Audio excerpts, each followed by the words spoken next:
Men Bird, Roberto and Raid, had disappeared while practicing his favorite sport, the wingsuit, or extreme parachuting, during one of the risky jumps from the Roca Ferrada de Montserrat in Catalonia. On that occasion, it was launched by a cavity in the rock with little space to maneuver safely. His companions and friends, Rafa, Pedroche, and Lucio, waited expectantly for their landing, on a green plain, at the foot of the Great Rocky Massif. They saw him arrive at full speed, dominating the route with the usual precision. A point was to pull the opening ring of the parachute, when in front of the attentive eyes of his friends, it vanished as if it were a hologram. 20 years passed, after the mysterious disappearance, but his three fellow adventurers still missed him. Rafa had already completed 41 years, Pedroche and Lucio 39 and 40 respectively. They still maintained their passion for this risky sport, and decided to climb again to the Roca Ferrada to throw themselves as they once did to emptiness, as they did with their dear friend Roberto and Raid. Lucio jumped the first, opening like the giant petal of a purple flower, behind Rafa, adding a new shade of blue to the sky. Finally, Pedroche with his striking yellow-orange clothing, giving the appearance of a gigantic multicolored bird. Like strange birds crossing the skies, the three men descend at breakneck speed towards the green plain at the bottom of the landscape. The jump has been a success as usual, and the three of them on solid ground collect their equipment after congratulating themselves with a big hug. Rafa turns suddenly, pointing to the sky. Someone else descends to where they are. It has just opened the parachute. It has the same color as the one Roberto used to wear, but much more deteriorated and dirty. The character takes land a few hundred meters from them. Looks like a young boy, wearing a white outfit with red diamonds, like the one worn by his missing friend. The three companions do not approach the newcomer, but are paralyzed by a strange sense of perplexity. The young man, on the other hand, approaches them with a very familiar smile. There is a silence that nobody dares to break, except the newcomer, who tells them with great joy that he is his great friend and companion Roberto and Raid. They all embrace each other between tears and sobs of joy. After such a lovely meeting, the four friends sit on the green grass, look at each other for a long time without saying a word. It's like a silence coming from space that cannot be broken.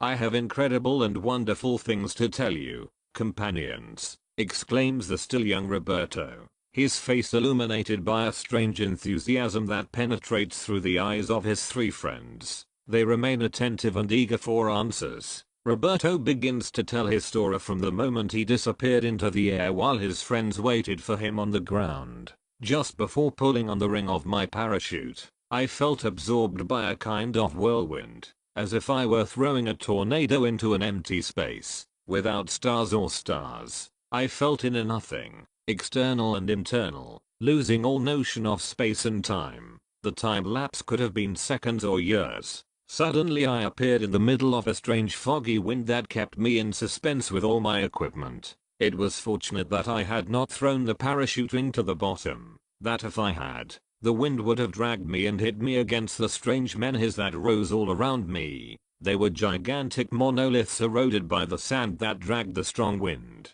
always constant without changing direction, facing me all the time. I do not know how long I stayed, falling without falling, in that unknown floating, between wind, sand and strange geological formations completely unknown to me. My body little by little, was noticing the fatigue, while trying not to hit me against the rocky yards of more than 200 meters high, stratified in red, yellow, white and greenish gray. I felt faint and my arms gave way. The wind dragged me strongly towards one of the monoliths. I closed my eyes, giving myself to the inevitable, but someone grabbed me with strength of one of my arms, and then someone else of the other. I felt a voice inside my head. It said, "Quiet friend, do not be afraid, you are safe." I turned my head to the right, and saw a being that could well be a bird, but with a humanoid form, its entire body covered with bluish and white feathers, yellow eyes like those of an owl,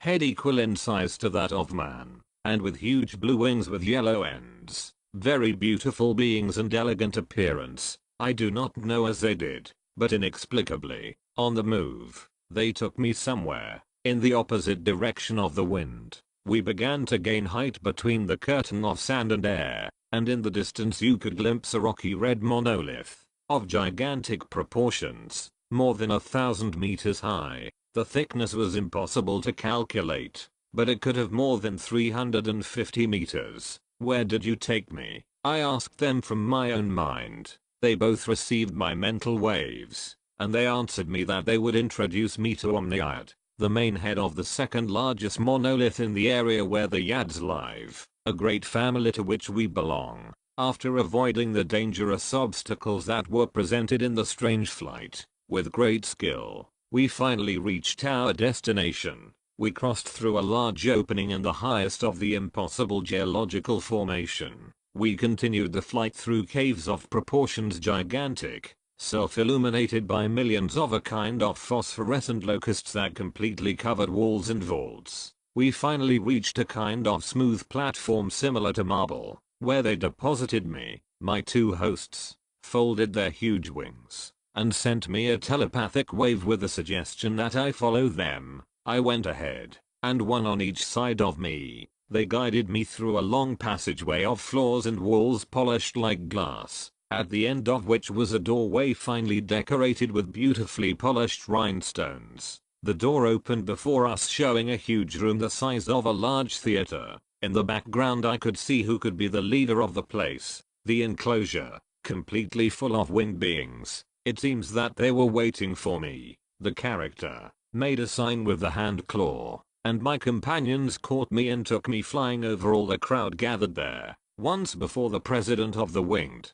this asked me to which tribe belonged, being very surprised by my clothing, stroked the helmet as astonished by its color and brightness, and above all, the video camera located at the top of it. I come from the planet Earth, I answered with full voice, which greatly surprised everyone present. Since a million years ago this race had stopped using spoken language. I took off my helmet, leaving my head uncovered. The physique of my face fascinated them. The silence was broken by a hiss of feathers as the wings rubbed, all present in an alert attitude. After jumping with 3 of my friends from a high mountain similar to the ones you have here, I entered a strange whirlpool that transported me to your world. I'm very scared and I want to go home. The head of the winged ones looked at me fixedly, and told me to consider myself at home. Then they undressed me completely, being even more perplexed to see that my body was totally devoid of feathers. By order of the great leader, my 2 captors accommodated me in a luxurious cell finely decorated, very comfortable, with an ideal temperature of 18 degrees. I felt like in a 5-star hotel. My 2 friends left me alone, and I took advantage to rest from my adventurous adventure, on a comfortable bed covered with a multicolored quilt of finely woven feathers. The fatigue overcame me in such a way that despite everything that happened I was deeply asleep. When I woke up, I thought it had all been a nightmare, and I breathed as if relieved considering that possibility. But I was wrong. I was not only in that otherworldly room, but I had changed my appearance radically. I was suddenly horrified. I had a fine plumage all over the body, and my arms were now a pair of white wings with yellow-orange ends. I began to run like crazy, beating my arms now turned into wings, able to take flight. Far from worrying, I felt in me a strange frenzy that pushed me strongly to take flight. I went back successfully to the first attempt, crashing down on a white marble statue, and was about to shatter it, if it had not been for the accurate intervention of a bird woman sent by the leader to assist me and teach their customs. I was surprised when he told me to follow him with a sweet voice in perfect Castilian. Okay, I replied, using my vocal cords as any mortal on earth would. His voice sounded like the song of a wonderful bird in my ears. He led me to a huge opening, which opened to the outside. When I reached the edge of the abyss, I stopped in my tracks. But without a word he threw me into the void of a strong push. I screamed as I did in my usual throes, trying to stay balanced in the midst of the continuous wind that must have been about 90 km/h. My companion was struck by the way she kept me in flight, without hesitation, and handling my new wings as she did with my flights on Earth. I found myself suddenly flying in the company of a bird woman, in an unknown world, but I behaved as if I had lived in it forever. We spent a long time sliding between the endless monoliths, all of them inhabited by a multitude of beings who watched us from the huge holes, which covered their towering walls like giant bee cells. Everything made me think that there was by chance crossed a dimensional portal, and I was now in a rare planet overpopulated of different races of beings that tried to survive in a hostile place, permanently cloudy and windswept, that only ceased when the planet it was eclipsed by a huge moon every 18 days of only 14 hours. The rare days were happening. My transformed body adapted quickly. I took the liberty of naming the accompanying couple assigned to me. Paloma Velos called her, something very strange for the people of the Prastamus, which he lacked.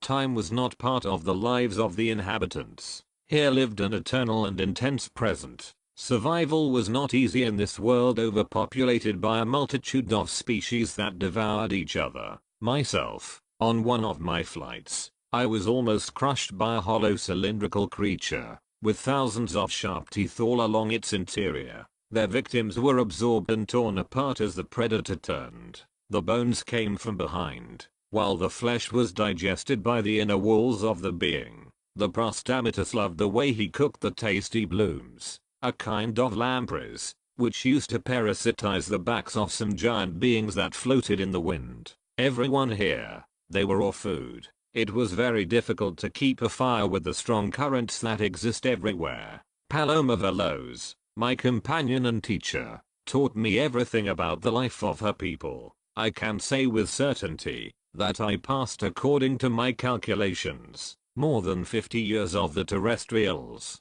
although I saw with strangeness, as my transformed feathered body remained always young and in shape. The three companions listened fascinated as statues, without blinking, as if trying not to get lost. Not even the slightest detail of the experiences he told them. His new friend Roberto and Raid appeared. The incredible stories were one after another. Which is more interesting and exciting? The night fell on our friends, and decided to leave the place of the meeting, to address the authorities, in order to clarify the mysterious disappearance of the young man.